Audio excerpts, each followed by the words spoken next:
I know some of you out there are dealing with some knee pain, ankle pain, back pain, discomfort when you do lunges.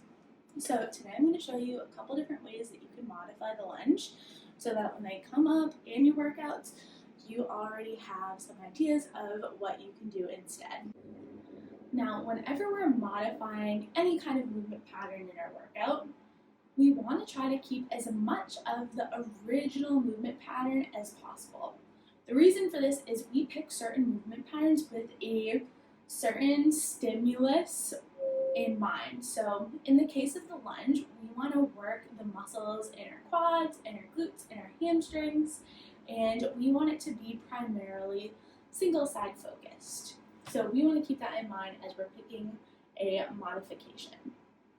Now, first thing we're going to try is keeping that lunge movement pattern, but holding on to something for a little bit of support. Now, in my case, I'm going to use a set of rings, but you could use something like a squat rack post. You could use a barbell mounted to a rack, something that's going to give you a little bit of support as we move through this lunge.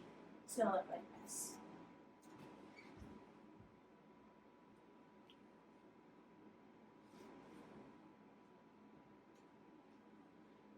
Now I can play around with how much support I'm going to be using from whatever I'm using for support to make this more or less challenging. If this doesn't feel so good, the next thing that we're going to try is by decreasing the range of motion that we're moving up and down.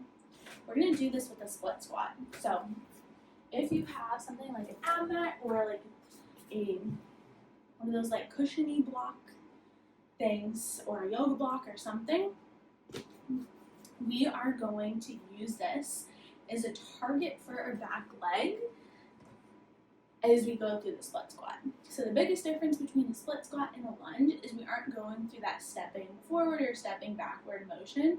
We already have our feet planted in that like wide stance, and we're just focusing on going up and down. Now, obviously, the lower that I'm going to the floor, the more stress that is going to put on my knees, my ankles, my hips, my glutes. It's going to look like this.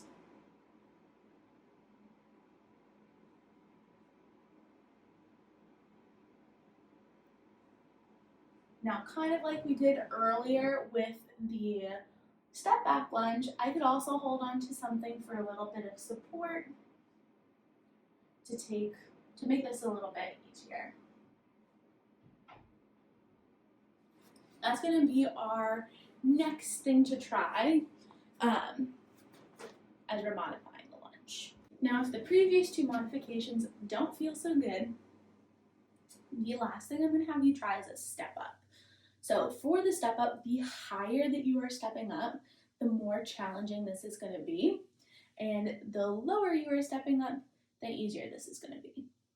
I'm going to use a 12-inch box, but I could use something higher, or I could even stack, or if I needed something lower, I could stack a couple of plates on the ground. Step up's going to look like this.